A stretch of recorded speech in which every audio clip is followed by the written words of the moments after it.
Hi, this is James Zhang, and I'm going to start with this quote today. He said, the head of an agency, one of the agency lenders for Fannie and Freddie, essentially said, quote, the underwriting of all transactions across the board has come under scrutiny.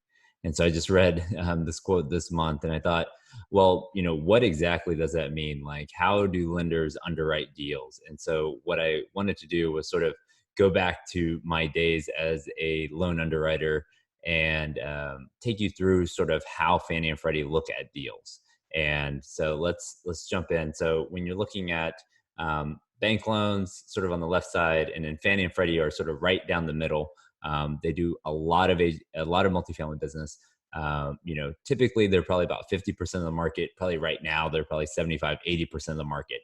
And so if agency lenders are being put in a lot more scrutiny on underwriting, let's figure out what exactly that means. So when they submit a deal to underwriting, they essentially have these components, right? So they start off with, all right, what's the good parts of the deal? What's the bad parts of the deal? How are we mitigating those bad parts? And then how are we going to underwrite the deal? What market is it in? What's the property background? The borrower's experience? Who they're going to use as property management? Is there any issues with the submarket? And then the third party reports, right? So the appraisal, engineering, and environmental. So in the next couple slides, we're going to walk through each one of these sections and talk about how you position yourself so that when your deal goes into underwriting, you're most prepared and you can answer these questions.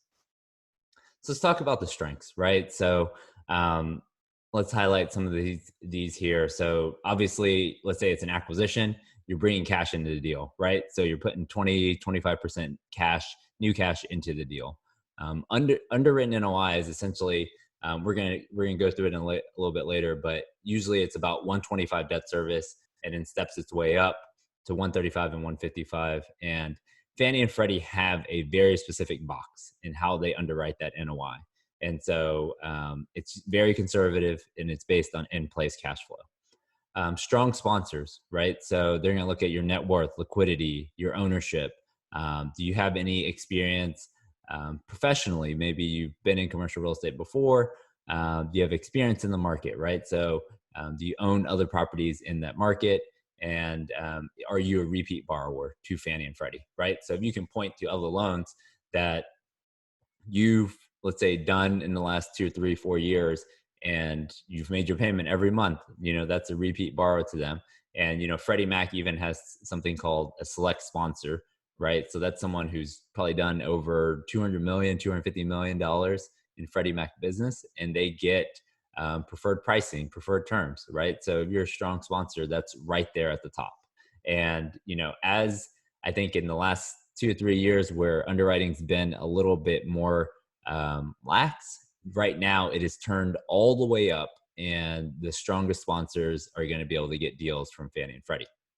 All right, number 2, property management. So they're going to look at your experience with this property size, who you're going to engage, right? Are you going to self-manage? Or are you going to have a third-party property management company? And then do they manage other deals in that market, right? And how are those performing?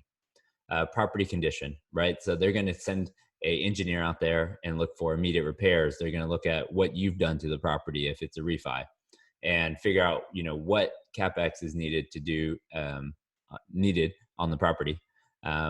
Long-term ownership. This is more really on refis, and then historical stability. So they usually like to look at almost 3 years of financials and see that historical stability of occupancy, right? They don't really like deals where it's, dropped to 65 or 70% and come up to 90 and drop back down. They like to see that historical stability and occupancy. Location. So what's the, closest highway, major arteries? Do you have access very easily to major employment drivers and retail? Market economics, right? So where's this deal located? And is there population growth? Is there, job growth? Like, they're going to want to see that. And they actually use a third-party provider called Reese, and they're going to look at the next 5 years and sort of that projected growth. And a big thing for both Fannie and Freddie is affordability. So when they came out, they used to have sort of the green program. And now, right now, they're looking at rent as a percentage of household income in that specific.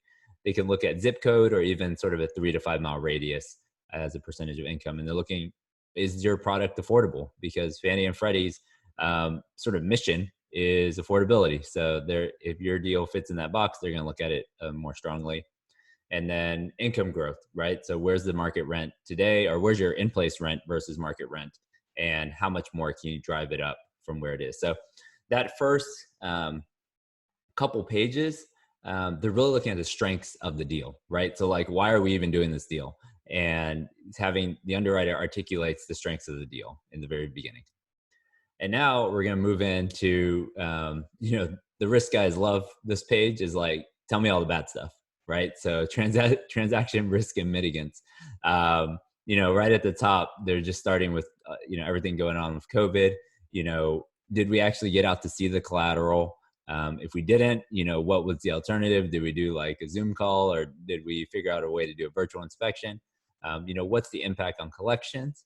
Maybe if collections are down a little bit, but we have a 12-month debt service reserve, then I feel okay with that. So every one of these things that are underlined essentially are potential risks to a deal.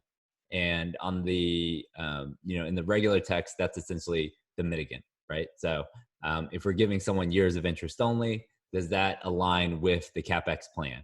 And if we're giving them cash out, do we think that the property is going to, it's been long-term ownership.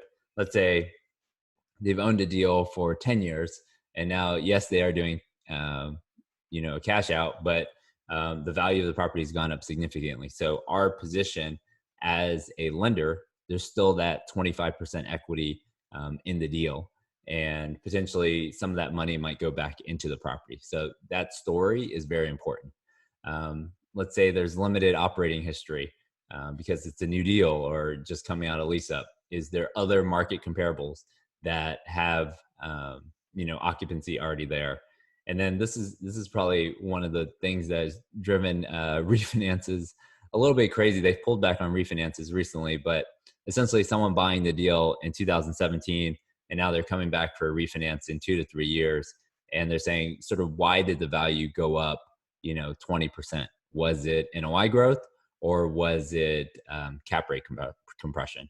And they're really going to focus on NOI growth as a mitigant versus cap rate compression. All right, so some of the other risk and mitigants that I'll hit on, deferred maintenance. Some of their sort of red flags, I would say, on the collateral side is any down units that are on the property, septic tanks, so you're not hooked into sort of your city's utilities, micro units, and then tenant concentration is a big one that all agencies have been looking at significantly. Because when you think about multifamily, the beauty of multifamily is that every one of your tenants is sort of independent, right? And so different than like an office or retail, where 20% of your tenancy might be one company or one storefront. Then the nice thing about multi is that it's individual tenants. But then if all of your tenants are concentrated in student, military, or corporate, then all of a sudden that goes away. And so I heard a stat. Like, okay, let's talk student first, right? And so everybody was pretty bullish on student, but student has a lot of nuances to it, right? So how close are you to the university? What's the undergrad versus graduate? Are there parental guarantees? Let's just say 12-month leases. Is it per bed or per unit? Can you walk the campus? And so students come under a lot of stress right now because a lot of campuses are going to e-learning right now. So it's all virtual, and you can't really, you don't need to be there. And a lot of universities are hurting right now. And so they might make the students stay, on campus. And so all the private student housing providers, and so in essence, there's a lot of stress in that market. And so Fannie and Freddie are going to start pulling back on student. Military, they're really looking at, all right, where are the nearby bases? What are the chances of them getting deployed or closed? And then if all that happens, then are there any other demand drivers for that military base? In terms of corporate, they're really looking at, a lot of these corporate leases sometimes are at nicer sort of A-B properties, maybe next to a corporate campus. And it might be furnished. It might be for 12 months. It might be month to month. but they're typically paying, over market rents. And so you just have to make sure they typically are going to bring those deals or those units back down the market, and they're going to look at the strength of that tenancy. And then let's go to month to month. So if it's greater than 10% on the property, then they're going to really look at that. But if it's just sort of rolling over lease terms, that's fine. Section 8, if it's greater than 50%. This is another one that Freddie has sort of flagged this sort of scattered site. So if you are trying to put together a bunch of parcels and there's gaps in between, so you might have a 8-plex and a 16 unit deal, but they're across the street or they're non-contiguous, that's an issue. And they want to see sort of parcels all contiguous.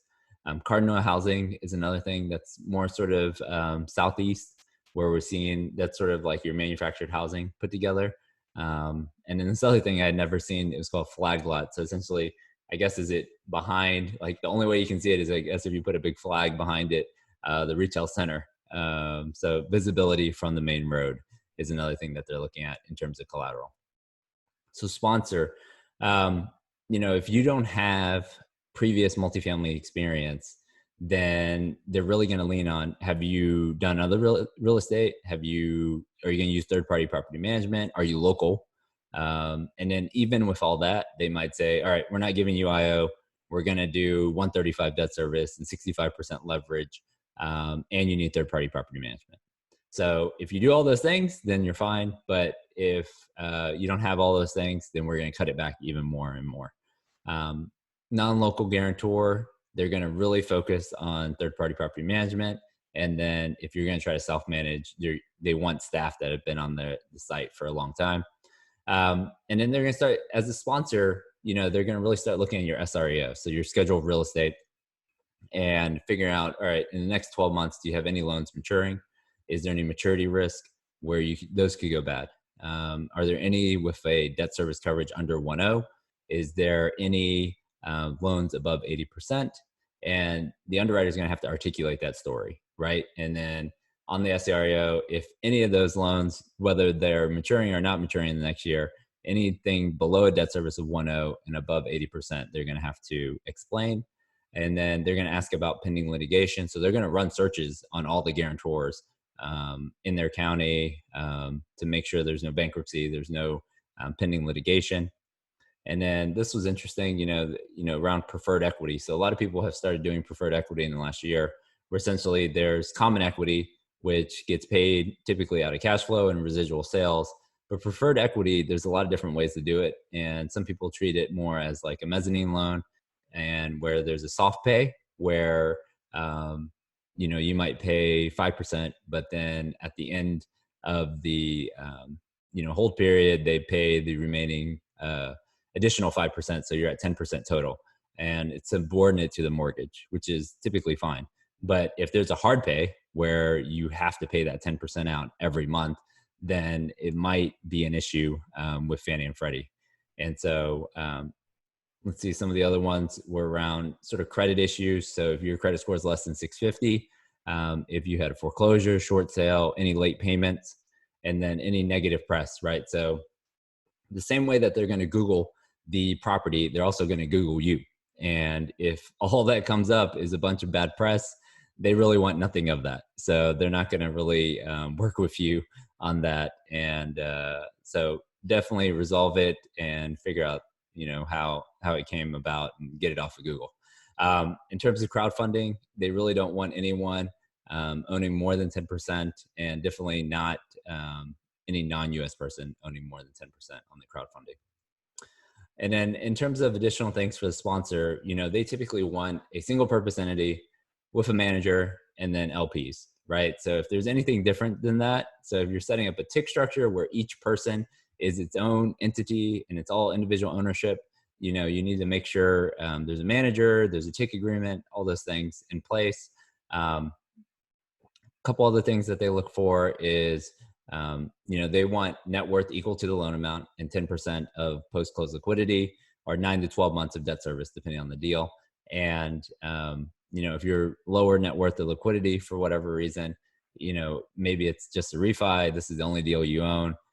As long as you have sort of third-party property management, relevant business experience, you can potentially get around that. They're really going to look at your recourse debt as well. And if you're a foreign guarantor, right? So where are you based out of? Do you own anything in that market? Are you going to have local third-party property management? Have you ever done anything in Dallas, right? So if you're in Canada and you're trying to buy deals here in Dallas, have you ever owned anything in Dallas? Sort of what's your experience here? Because that could be an issue. And then if you, as the owner, occupy any of the units, that could be a risk.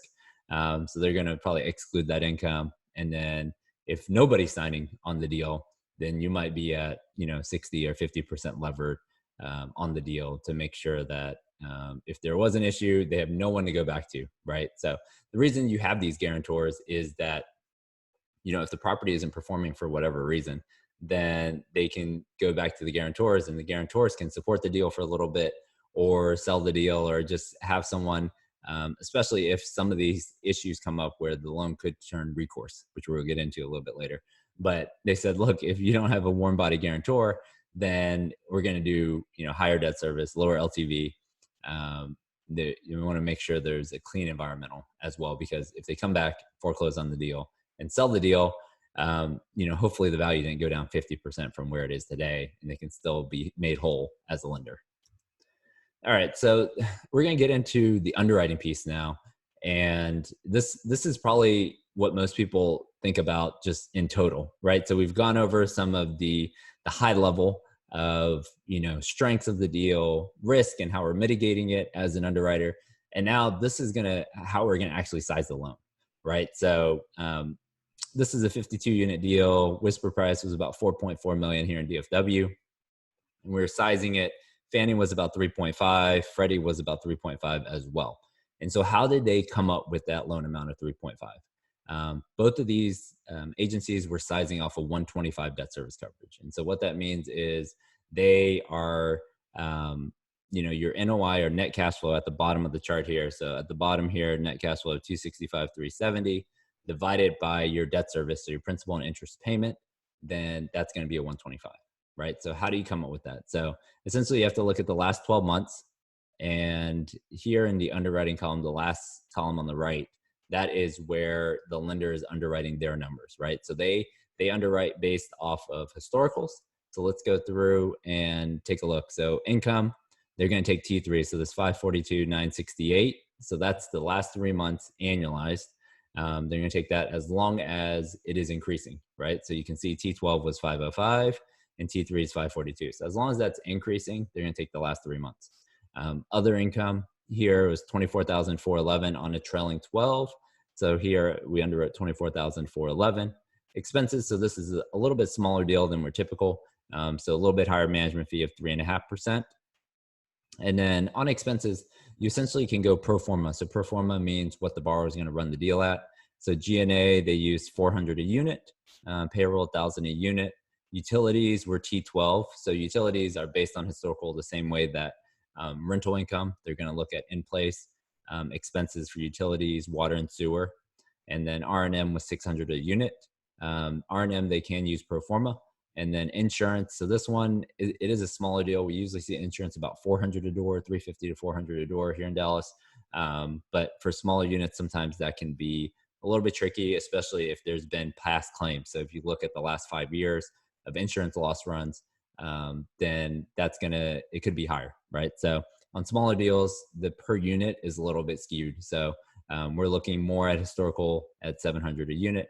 And in taxes, in-place taxes typically are not all, the assessed value is typically not all the way up to purchase price. So we're bringing it up closer to the purchase price on this deal. And then replacement reserves are about 300 a unit. And so income minus expenses minus replacement reserves, you get to about 265, 370 divided by your debt service. That gets you to a 125. So that is how the lender is sizing your loan on these deals. So that's what the next couple slides are going to be talking about is these are the standard, right? So this is the box that agency lenders underwrite deals in. And then if there's any deviations to that, like, what are we going to do? Why did we do something different? So I'll go through this one a little bit more high level. This one's 200 unit deal. Fannie and Freddie were about $9 million. So same thing, T3 net rental, other income. So this is where it's a little different, right? So T12 was 148 on other income, but it looks like other income is declining, right? So if you look at T12, 148, T6, 127, T3, 119, T1. So they actually had to take sort of a blend between T1 and T3 and came up with 117. So because it is declining. So they probably had to exclude some of those items from the other income to get to the 117. Expenses are a little bit more in line with sort of a normal deal. So 3% management fee, 400 for G&A, advertising, professional fees, payroll at 1100 a door, T12 for utilities, water and sewer, and then R&M was 700 a door, which is in line with T12. You could probably bring that down a little bit. Insurance 450 a door, and then taxes were brought up to about 75%, or 85% there. And all right, so there you have sort of on these two properties, you see how they underwrote the NOI to get to the 125 debt service. And so in the write up that they submit, they're going to say, all right, so how do we did we make any exceptions, right? So if we had it, if this is the box and we went outside the box, we're going to explain to you why we did that. And so let's start with collections. So have you used anything but T3, right? So maybe I don't know, there was a lot of construction, or there was a down unit, or the market's gotten better, or you came in and replaced the management in the last couple of months, then you could underwrite something besides T3, right? If you had high historical vacancy but you were going through renovations or your new management, and let's see, commercial income, if there's any income, I mean, on multifamily, a lot of times you are working with, sort of ground floor retail. It's usually not in an ideal location unless it's like in a New York or San Francisco or something like that. And so they really don't want, I mean, Fannie and Freddie is really about multifamily. And so they don't want income greater than 25%. And then they're also going to look at in-place rents versus market comparables, right? So if your T3 is great, but you're, I don't know, 20% higher than any other market comparable, then they might scale that back down. And then also any recently stabilized deals, they're going to really look at comps. So maybe you're in lease up for a long time, so there's a lot of concessions. So they might look at a little bit more stabilized deal. And then if you have declining collections, right? So you would not underwrite T3, you might underwrite T1. And that could dramatically impact your net rental collections. In terms of the market, right? So we've talked about transaction strengths. We've looked at the risk and mitigants. We've underwritten the deal. Now it's like, all right, as we said, location, location, location. Where's this deal located? So some of the things that they're going to flag are, if there's a high vacancy in the submarket, but maybe it's not, maybe it's all the Class A stuff, and this is a Class B, C deal, and you're $600 in rent below. So the new supply might not be competing with the subject property. They're pretty wary of tertiary markets, just because you better show what the demand is for this apartment, making sure that there's new employers, infrastructure in place, and hopefully it's been stable, right? So if you can show 2 or 3 years of stable operations and no new supply in the pipeline whatsoever. And then in terms of crime, I mean, they typically run like a probably 3 to 5 mile radius. And, I still remember we used to run reports, and essentially 100 is fine. And then it goes all the way up to 1,000. And, certain areas, certain zip codes would be, highlighted red. And, they really, really don't want to be in those red areas. And so if there's any crime concerns in that, direct area, then they really want to see sort of, your access gauge, your cameras, all those things that you could potentially have at the property to mitigate that risk, right? So security officers, lights, and hopefully, your occupancy has been stable the whole time throughout it. In terms of other things, if your property management company is new in that market, right? So like they don't have a track record, then really looking at what that property manager plans to do in that market. Maybe the borrower has more experience in that market, so a new property management company is going to go under a lot more scrutiny than someone who's experienced and has 5-10,000 units in that market. If there's been a previous foreclosure at the subject property, what happened, right, with that prior owner? How's the borrower not going to repeat those issues, right? So maybe they're going to be local, maybe they're going to screen tenants better, maybe they're going to come in and do 5,000 a door in capex, compared to the previous who just sort of ran it as is and was sort of a slumlord. So they want that story, and then no written leases, right? So if Fannie and Freddie, especially Freddie SBL, I mean, they go in and sort of audit at least 10% of the leases. And so some of these mom and pop owners, they have no leases, right? So, you're probably going to have the condition in there that the borrower has to convert the paper leases, and hopefully there's long-term tenants at that property. So we've gone through sort of some of the risk and mitigants, and let's talk about, now they're going to talk about the property, right? So what renovations have been done, amenities, if there's any sort of concentrations around Section 8 or month to month. And then I would say shared access is one of those things that we ran into a little bit too, is where maybe you have a pool at the neighboring property and you don't have a pool because yours is only 50 units, so it's not conducive to having a pool. So you share that amenity, right? But then if something happens to that, then you lose it. Or the only way to get into your property is one road down or past the retail center, and you got to drive through the retail center to get to your property, right? So all those issues that could come up for property would be listed here. And then let's see. So when they go out to the property, they usually have a checklist of things, right? And they usually just fire away at the property manager these questions. And so I thought some of these were interesting. So I guess if you're doing a refi, have your manager be prepared for these types of questions. Are there any slow leasing seasons, right? So student concentration would be a big thing. Any new construction in the area? Any crime at the property? Tenant concentrations, competition just in the market. Are they doing something different? Do you have the same maintenance issues every year, every month? Negative publicity. If we Google your property, has there been a shooting or any crime here? Do you share leasing with another property? Is this, we're in a tertiary market. How do you get any traffic? Do you have any new leases coming in the door? And then have you changed over management recently? Some of those things could be a red flag. So just have your team ready for that. All right. So, some of these other categories that they're going to cover is borrower that we talked about. So maturing loans, underperforming loans, contingent liabilities, and then any recourse loans out there. Property management, they're really going to look, is it owner operator, third party? How many units do they have under management?